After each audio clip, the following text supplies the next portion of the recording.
여러분 모두를 주님 이름으로 환영합니다. 우리 옆 사람과 서로 사랑과 소망을 담아서 뜨겁게 인사하고 시작할까요? 서로 얼굴 보시고 하늘까지 함께 갑시다. 서로 인사해 주시면 감사하겠습니다.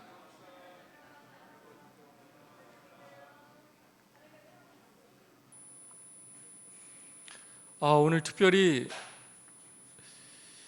제가 진짜 명절 같아요. 얼마나 이 마음이 든든하고 행복한지, 특별히 우리 유종만 성도님이 이렇게 금요일 저녁에 교회를 나오는 걸 보고 제가 너무 깜짝 놀랐고, 얼마나 마음이 흐뭇하고 지금 감사하고 행복한지 모르겠습니다. 지난주에도 이렇게 안식일에도 잘 참석하셨을 뿐만 아니라 금요일 저녁에도 나오셔? 와, 이렇게 생각이 들어가지고 정말로 명절에 이 자식들이 부모님을 찾아왔을 때 부모님 마음이 이런 마음인가라는 생각이 들 정도로 너무나 기쁘고 너무나 반갑고 환영합니다. 여러분 큰 박수로 좀 환영해 주시면 감사하겠습니다. 네, 이렇게 하늘까지 꼭 함께 갈 수 있기를 간절히 소망합니다. 더 기쁜 건 우리 강춘호 집사님하고 우리 안민아 성도가 사실 저녁에 잘 나오지 못하셨는데 오늘 이렇게 저녁에 나오셨어요. 여러분 너무 반갑지 않습니까?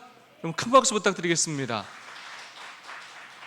네, 이제 집사님이 되시고 나서 이 부부가 더 믿음 생활을 열심히 하기 위해서 이렇게 노력하는 모습이 저에게도 큰 힘이 되고 아주 교회에도 너무나 큰 힘이 되는 것 같습니다. 진심으로 감사를 드립니다. 또 우리 조미영 집사님 가족이 4명이 함께 딱 저렇게 앉아 있으니까 또 얼마나 든든하고 또 행복한지 모르겠습니다. 여러분 박수 한 번 더 부탁드리겠습니다.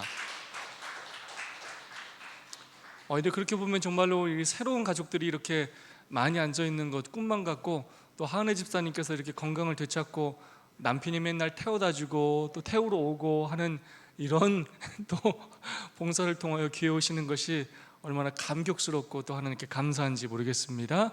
다시 한번 여러분 모두를 진심으로 환영합니다. 네, 이번 주 TMI 이런 제안을 하고 있습니다. 험담을 자제하고 좋은 말만 하세요. 정말 중요한 것 같아요. 험담을 하지 말아야지라고 결심을 하는데도 때로 그냥 이렇게 남들하고 이야기하다 보면 이 흘러가는 흐름에 따라 이렇게 남을 험담할 때가 또 있지 않은가 하는 생각을 다시 한번 좀 해보게 됩니다. 이 말씀을 다시 한번 기억하고 늘 좋은 말을 하고 또 좋은 생각하고 또 선한 감화를 끼치기 위해서 노력하는 우리 모두가 되기를 소망합니다. 네, 어르신들 집을 방문하세요. 네, 저희 교회 참 어르신들 많죠? 네, 어르신들 집을 방문하고 또 위로해주고 또 격려해드리고 또 기도해드릴 수 있는 저희 모두가 되었으면 좋겠습니다. 이웃이나 동료의 생일을 축하해 주세요. 네, 지난주 안식일에 제가 함께하지 못했지만 우리 윌리엄의 생일을 축하해 주는 그 사진 참 감동적이었습니다. 외국에 나와 있는 우리 가족을 또 이렇게 함께 축하해 준 것 너무나 좋은 일이라고 생각하고, 우리가 할 수 있다면 우리 이웃, 우리 성도들 또 생일을 다 함께 축하해 줄 수 있는 우리 모두가 되었으면 좋겠습니다. 시간 참 빠릅니다. 1월 시작한 지 엊그제 같은데 벌써 20여일이 지나고 3과를 하게 되었습니다. 제목이 뭡니까? 11조 계약. 혹시 여러분 지난주에 배웠던 기억나십니까? 지난주 수요일에 2과에 11조 언약이라고 하루를 그렇게 배웠던 또 내용이 3과에서는 한 주 전체에 걸쳐서 함께 다루게 되겠습니다. 자, 11조를 뭐라고 표현했습니까? 계약. 한 번은 언약, 두 번은 계약, 약속이라는 의미를 담고 있는 이 표현을 사용하고 있습니다. 기억줄 말씀 한번 보도록 하겠습니다. 만군의 여호와가 이르노라, 너희의 온전한 11조를 창고에 들여 나의 집에 양식이 있게 하고 그것으로 나를 시험하여 내가 하늘 문을 열고 너희에게 복을 쌓을 곳이 없도록 붙지 아니하나 보라. 네, 하나님의 명령이자 또 호소의 말씀이에요. 만군의 여호와가 이르노라. 만왕의 왕이신 온 우주의 주인이신 하나님께서 우리에게 말씀하셨어요. 우리의 주인, 우리는 청직이고 우리에게 당신의 것을 맡기신 여호와께서 말씀하셨습니다. 너희의 온전한 수입의 11조를 창고에 들여 나의 집에 양식이 있게 하고 그곳으로 나를 시험하여 내가 하늘 문을 열고 너에게 복을 쌓을 곳이 없도록 붙지 아니하나 보라. 부어 주신다고요? 안 부어 주신다고요? 우리에게 11조를 드리라고 요구하시는 이유가 뭐라고요? 복을 부어 주시려고. 그걸 통해서 우리 하나님이 우리의 삶의 주인이시고 우리의 생명의 주인이시라는 것을 온 천하 만민에 증거하시기 위함이라는 것입니다. 하나님께서는 우리를 시험하십니다. 근데 그 시험하시는 이유가 늘 우리를 축복하시기 위함이에요.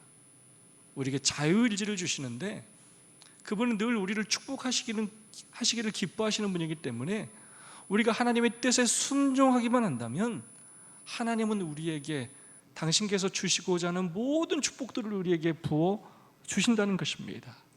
특별히 말라기 3장 10절의 말씀은 재물에 있어서 우리가 어떻게 하나님의 뜻대로 살아야 하는지, 특별히 11조에 있어서 어떻게 할 때 하나님께서 우리에게 축복을 주시는지를 가르쳐주고 있습니다. 교회증언 3권 393페이지는 이렇게 말하고 있습니다.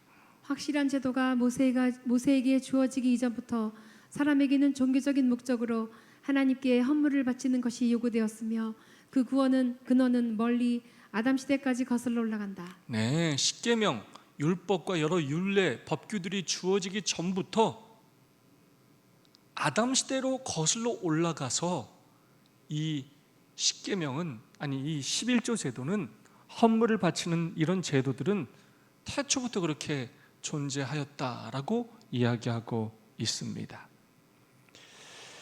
자세히 살펴보도록 하겠습니다. 일요일 소지입니다. 11조라는 뜻의 사전적인 의미는 기독교 신자가 수입의 10분의 1을 교회에 바치는 것이라는 의미를 가지고 있습니다. 그러면서 이 교과는 이 11조라는 것은 그리스도인으로서의 헌신에 대한 아주 최소한의 증거다라고 그렇게 말하고 있습니다. 그러면서 창세기 14장의 근거를 들면서 이 11조 제도가 십계명을 주시기 전부터 있었던 제도인 것을 설명해 주고 있습니다. 14장 18절로 20절의 말씀입니다. 살레망 멜기세덱이 떡과 포도주를 가지고 나왔으니 그는 지극히 높으신 하나님의 제사장이었더라. 그가 아브라함에게 축복하여 이르되 천지의 주지이시오 지극히 높으신 하나님이여 아브라함에게 복을 주옵소서. 너희 대적을 내 손에 붙이신 지극히 높으신 하나님을 찬송할지로다 하매 아브라함이 그 얻은 것의 10분의 1을 멜기세덱에게 주었더라.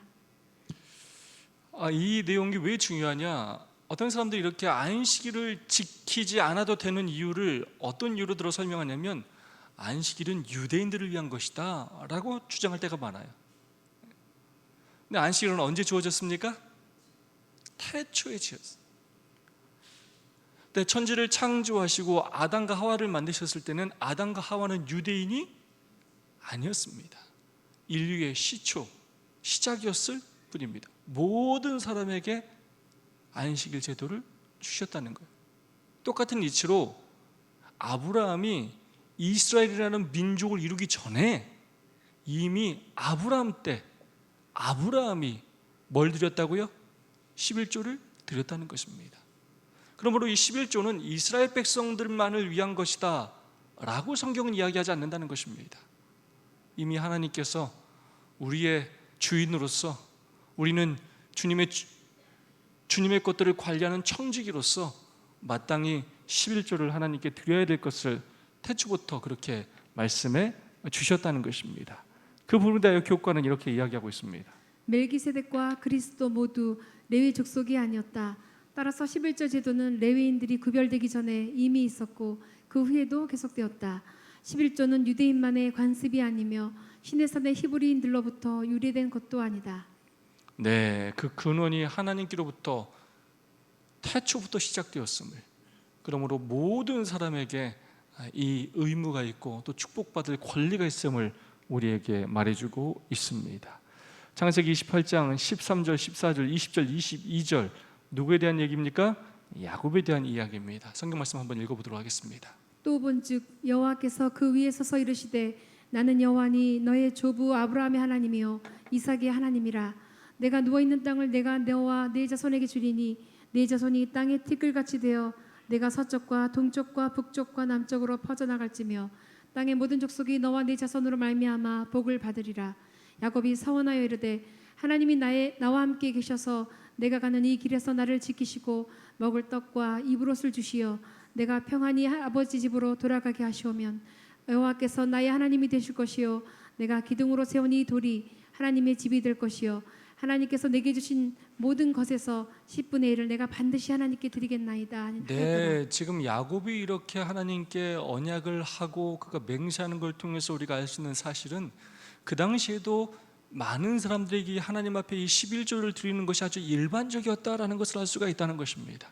그래서 이 11조라는 것이 아브라함도, 믿음의 조상인 아브라함도, 또 이삭, 야곱 다 이렇게 하나님 앞에 11조를 드렸다는 것입니다. 그러므로 이것은 이스라엘 백성만을 위한 것도 아니고 바로 온 인류를 위한 제도라고 성경은 우리에게 말해주고 있는 것입니다. 교회 증언 3권 393페이지의 말씀입니다. 확실한 제도가 모세에게 주어지기 이전에도 하나님께서는 사람에게 종교적인 목적으로 하나님께 헌물을 바치는 것이 요구되었으며 그 근원은 멀리 아담 시대까지 거슬러 올라간다. 하나님의 요구에 따라 그들은 그들에게 베푸신 하나님의 자비와 축복에 대한 감사의 마음을 헌물로 나타내어야 했었다. 이 일은 이어지는 세대를 통하여 계속되었으며 지극히 높으신 하나님의 제사장 멜기세덱에게 11조를 드린 아브라함에게 의해 실천되었다. 아멘. 태초에 하나님께서 에덴 동산을 창조하시고 선악과를 구별하시어 그것을 먹지 않도록 만드심으로 충성의 시금석으로 구별하신 것처럼, 또 안식이라는 시간을 거룩한 시간으로 구별하신 것처럼 태초부터 있었죠. 마찬가지로 어떤 물질의 소유에 대하여 하나님께서 그것을 하나님께 바치도록 구별하시는 일을 태초부터 아담 시대로부터 하나님께서 이 모든 것들을 만드셨다는 것입니다. 자, 그렇다면 월요일 소주입니다. 창고는 어디인가? 다시 한번 말라기 3장 10절을 읽어보겠습니다. 만군의 여호와가 이르노라 너희의 온전한 11조를 창고에 들여 나의 집에 양식 있게 하고 그것으로 나를 시험하여 내가 하늘 문을 열고 너희에게 복을 쌓을 곳이 없도록 붙지 아니하나 보라. 네, 창고에 들이라고 하는데 창고에 들여 나의 집에, 그래서 이 나의 집이라는 말은 사실 창고라는 말과 똑같은 말이고, 그러면 나의 집은 어디냐? 성막을 의미하고 오늘날로 말하면 성전을 의미한다고 할 수가 있겠습니다. 근데 교과 40페이지에서 뭐라고 말하느냐? 성경에 나타난 중앙창고 원칙에 따라 제7안실 예수 재림교회는 합회, 대회, 그리고 연합회를 세계교회를 대신하는 창고로 지정하여 각종 복음 사업이 진행되도록 하고 있다라고 기록하고 있습니다. 자, 그래서 저희 재림교회에서는 이 창고를 어디로 보고 있다고요? 네, 여러분들이 이 헌금을 여러분이 섬기시는 교회에 드리면 우리는 이 자금을 우리 교회가 마음대로 사용하는 것이 아니라 이것을 합회로 올린다는 것입니다. 그래서 그 창고에 모아서 하나님께서 이 11조를 드리도록 우리에게 만드신 그 원칙에 따라 사용해야 한다는 것입니다. 교훈의 말씀은 이렇게 이야기하고 있습니다. 하나님의 성전에 11조를 드리는 중앙창고 원칙은 성경적 방법으로 오늘날 재림교회가 전 세계에서 효과적으로 선교할 수 있도록 하는 방식이다. 자, 10분의 1을 드리는 것, 우리 모두에게 주어진 의무요 축복일 뿐만 아니라 이것은 아담 시대로부터 시작됐는데 우리가 그 돈을 어디에 드려야 한다고요? 우리가 섬기는 교회에 드려야 하고, 교회는 그 돈을 자기 마음대로 사용하는 것이 아니라 이것을 우리의 합회 창고에 올리게 된다는 것입니다. 그렇다면 11조의 목적은 무엇인가? 레위기 27장 30절의 말씀입니다. 그리고 그 땅의 10분의 1 곧 그 땅의 곡식이나 나무의 열매는 그 10분의 1은 여호와의 것이니 여호와의 성물이라. 네, 하나님께서 이 10분의 1을 드리라고 할 때 그 10분의 1에 대해서 반드시 뭐라고 표현하셨냐면 이것은 여호와의 것이다, 구별된 것이다, 가장 좋은 것, 첫째 것을 하나님께 드려라 라고 말씀하시면서 여호와의 성물이다 라고 말씀하셨습니다. 민수기 18장 21절 24절입니다. 내가 이스라엘의 11조를 레위 자손에게 기업으로 다 주어서 그들이 하는 일 곧 회막에서 하는 일을 갚나니 이스라엘 자손이 여호와께 거제로 드리는 11조를 레위인에게 기업으로 주었으므로 내가 그들에 대하여 말하기를 이스라엘 자손 중에 기업이 없을 것이라 하였노라. 네, 11조를 레위 자손에게 기업으로 다 주어서 10분의 1을 드리라고 명령하셨고 그 10분의 1을 받은 것으로 누구를 섬기겠다고요? 레위인들을, 성소봉사를 위하여 구별된 다른 것에서 수익을 얻지 않고 오로지 하나님의 사업에만 헌신하는 레위인들을 위하여 기업으로 주도록 이 11금을 구별하였다는 것입니다. 자, 11조의 목적은 너무나 확실합니다. 하나님께서는 11조를 복음 사역을 지원하는 일에 사용하라고 말씀하신다.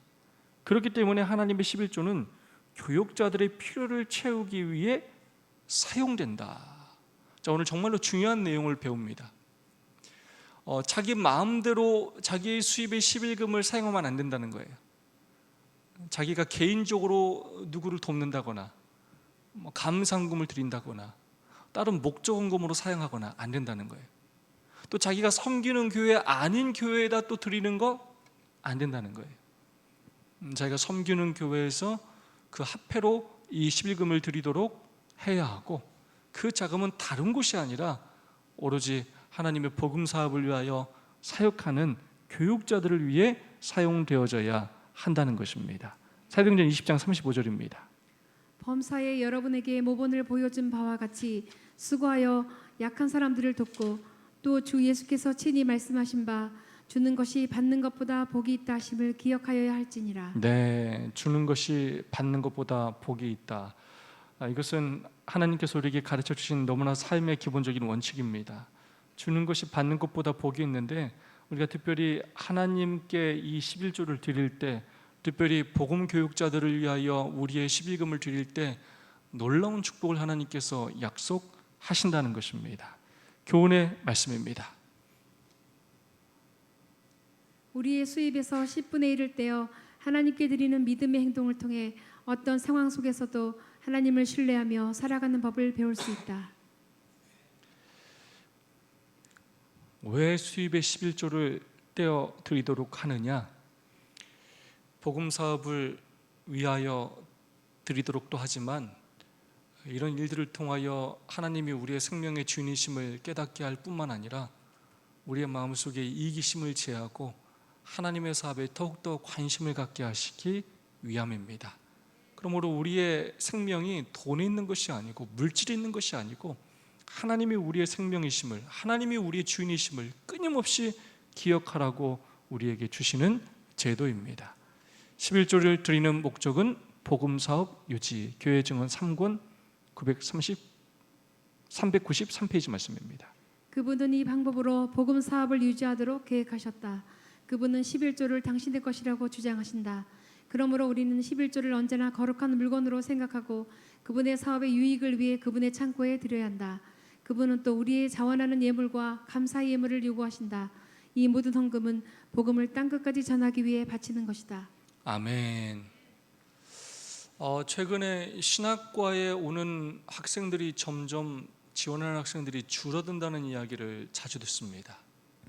그리고 신학과에 지원하는 학생들의 수준이 전보다 많이 조금 공부면에 있어서 많이 좀 낮아지고 있다라는 그런 소식도 들은 적도 있고, 특별히 그렇게 신학과에 오는 학생들이 목회만 생각하고 오는 것이 아니라 다른 복수 전공을 해서 목회 외에 다른 것을 하려고 하는 학생들이 많다는 이야기를 듣게 되었습니다. 다르게 말하자면 점점 이 목회직이 인기가 없다는 거예요. 여러분, 인기가 없는 이유가 뭘까요? 왜 인기가 없어질까요? 요즘 사람들 뭐 좋아합니까? 취업 좋아하죠, 취업. 네. 취업 안 되는 과, 요즘 문과들이 정말로 사람들이 지원을 잘 안 해요. 문과 가서 갈 과가 없는 거예요.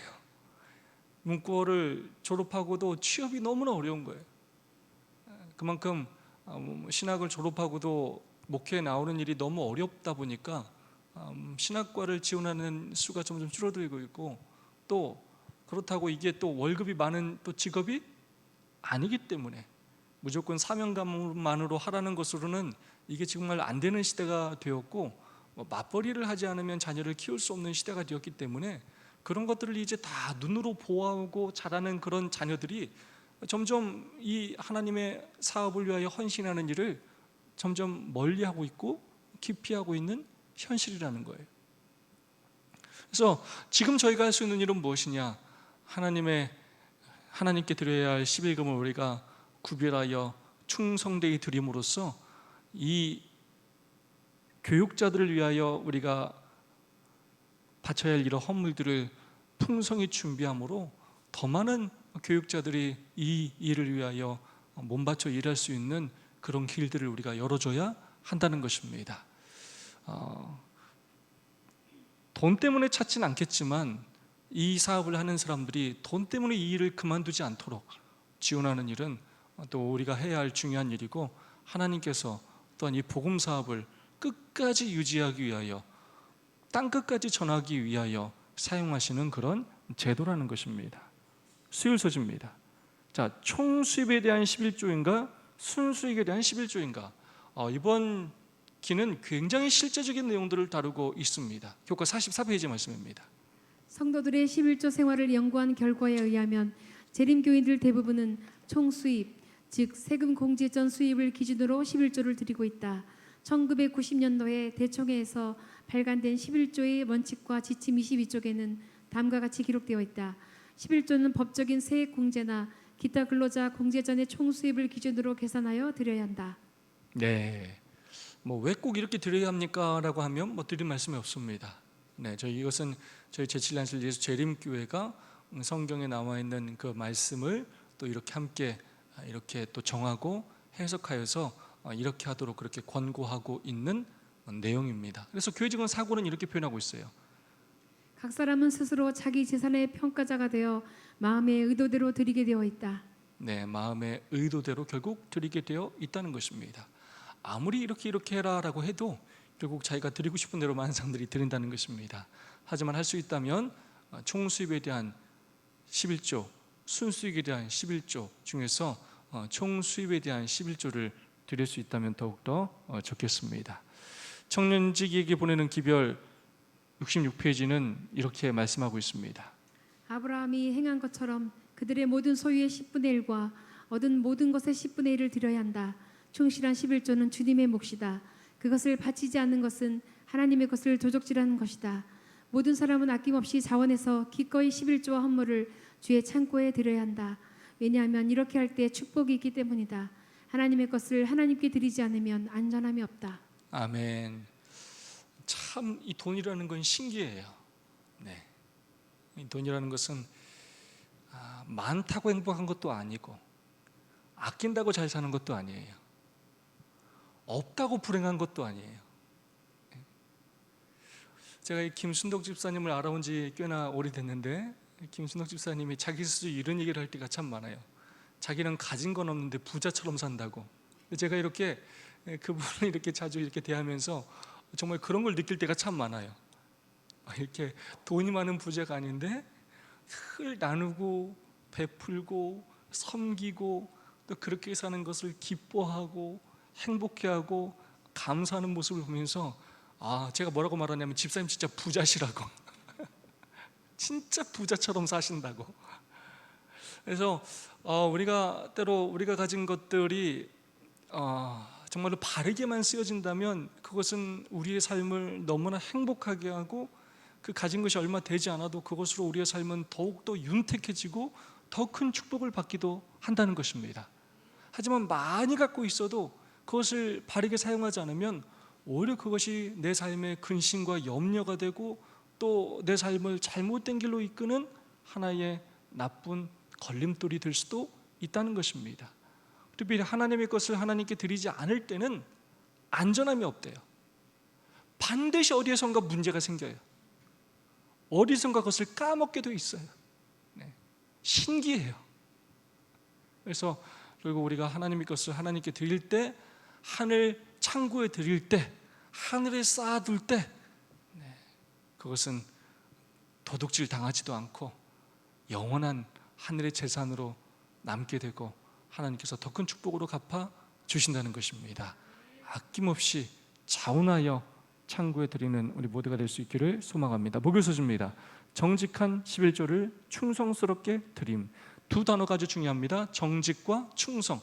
고린도전서 4장 1절과 2절의 말씀입니다. 사람이 마땅히 우리를 그리스도의 일꾼이요 하나님의 비밀을 맡은 자로 여길지어다.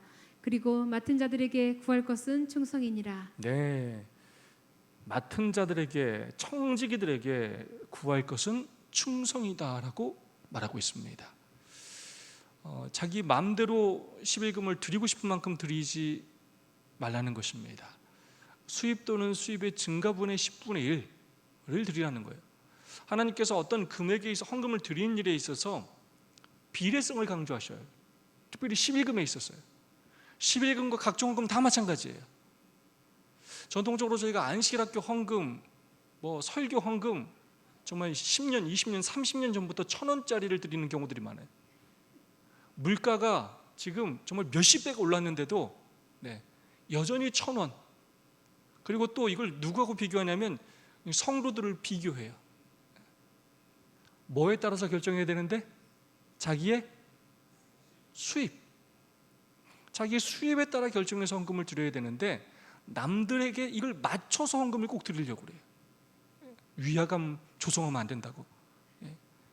절대로 그렇게 생각하면 안 된다는 것입니다. 비례해서, 수입에 비례해서 드려야 한다는 것입니다. 그래서 예수님께서 두 렙돈 드린 과부를 뭐 하셨어요? 칭찬하셨어요. 적은 것을 드렸음에도 불구하고 왜 칭찬받았습니까? 그것이 그녀에게는 전부였어요. 많은 것이었어요. 그래서 하나님은 그걸 귀하게 보시는 것입니다. 많이 드리는 것을 귀하게 보시는 것이 아니라 정직하게 충성되게 드리는 것을 기뻐하신다는 거예요. 그러므로 비례해서 드려야 된다는 것입니다.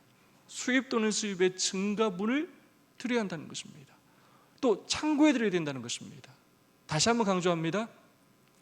11금을 여러분 임의로 사용하시면 안 된다는 거예요. 그래서 교육자들의 급여를 지불하는 곳, 저희로 말하면 저희 합회가 자양합회예요. 저희 합회 자체적으로 목회자들을 채용하고 목회자들의 월급을 주는 곳이에요. 그러므로 저희의 창고는 서중한 합회입니다. 그래서 여러분들이 드리는 이 11금은 저희가 다 어디로 올라간다고요? 서중한 합회로 올라가요. 저희 교회가 절대로 임의로 쓰지 않습니다. 그래서 그 서중한 합회에서 각 교육자들에게 월급을 지불하게 되는 것입니다. 수입의 첫 번째 것으로 하나님을 공경하라는 것입니다. 10분의 1 중에 이것을 먼저 떼어놓지 않으면 시험을 받는다는 거예요. 그래서 반드시 이것들을 먼저 떼어서 드리라는 것입니다. 올바른 목적을 위해 사용해야 한다는 것입니다. 이것은 저희 교회에 하는 이야기가 아니라 이것은 합회에 하는 얘기라고 할 수 있겠습니다. 그렇게 모아진 11조를 복음 사업을 지원하는 일에만 사용해야 한다는 것입니다. 교육 138페이지의 말씀입니다. 너희의 온전한 11조를 창고에 드리라는 말씀은 하나님의 명령이다. 이것은 무슨 감사하는 마음이나 너그러운 사람에게 하는 호소가 아니다. 이것은 단순히 정직함의 문제이다. 10분의 1은 당신의 것이므로 당신께 돌리라고 명하신다. 네, 이건 하나님의 명령이라는 것입니다. 왜냐, 그분이 주인이시고 우리는 청지기이기 때문입니다. 그리고 마침내 그분께서 이 땅에 들어오셨을 때 당신의 종들을 또 심판하시고 어떻게 일하셨는지를 확인하시기 때문입니다. 당신의 것이므로 당신께 돌리라고 명하신다는 것입니다. 우리 모두가 이 명령에 또 순종함으로 큰 축복을 받기를 소망합니다. 교회 증언 구간 247페이지 말씀입니다. 하나님께서 그분 자신을 위하여 남겨두신 부분은 그분께서 명백하게 지정해 주신 것 외에 다른 목적으로 전환되어서는 안 된다. 어떤 사람도 자기의 11조를 자신의 판단에 따라서 사용하고자 보류해 둘 자유가 있다고 생각해서는 안 된다. 주님의 사업으로 간주될 수 있는 경우에도 그들은 그것을 어떤 비상사태의 스스로를 위해 사용해서도 안 되고 그들이 합당하다고 여기는 대로 유용해서도 안 된다. 네, 그만큼 이 일이 위험하다는 것입니다. 그런데 이런 일들이 의외로 많이 있어요. 그래서 그렇게 하면 안 된다는 것을 가르쳐주고 있습니다. 제가 이렇게 예언의 책을 읽을 때마다 깜짝깜짝 놀라는 것 가운데 하나는 뭐냐면 굉장히 다양한 이야기를 하고 있어요. 언제 하나님께서 선지자에게 이런 말씀을 다 주셨는지 깜짝깜짝 놀랄 만큼 다양한 부분에 대하여 다양한 케이스로 우리들이 짓고 있는 그런 죄 문제에 대하여 어떻게 행동해야 될지 굉장히 자세한 기별을 주시고 계시다는 것입니다. 그래서 용도 외에 11조 사용을 우리가 금지하고 더욱더 이 복음 사업이 유지될 수 있도록 우리가 충성스럽게 연금을 드려야 하고 관리하고 사용해야 한다는 것입니다. 교회 증언 4권 474페이지 마지막 말씀입니다.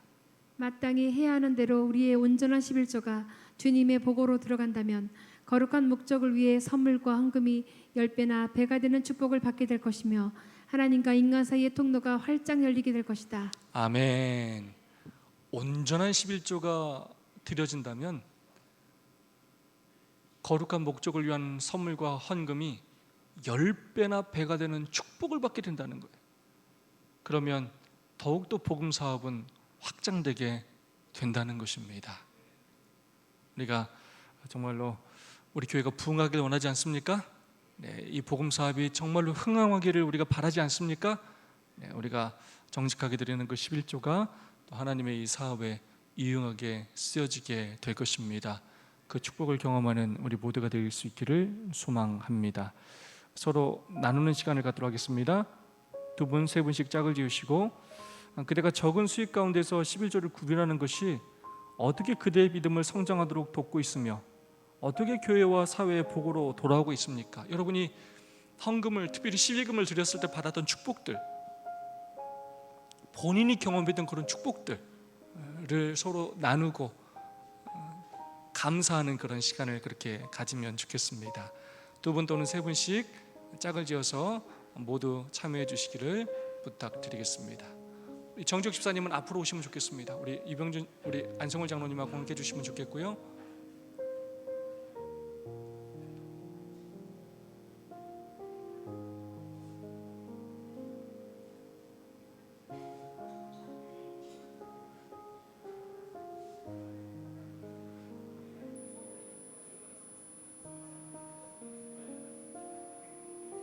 우리 안미나 성도님하고 이명욱 집사님하고 두 분이 하시고 유병 장로님하고 강춘호 집사님하고 하시면 좋겠습니다.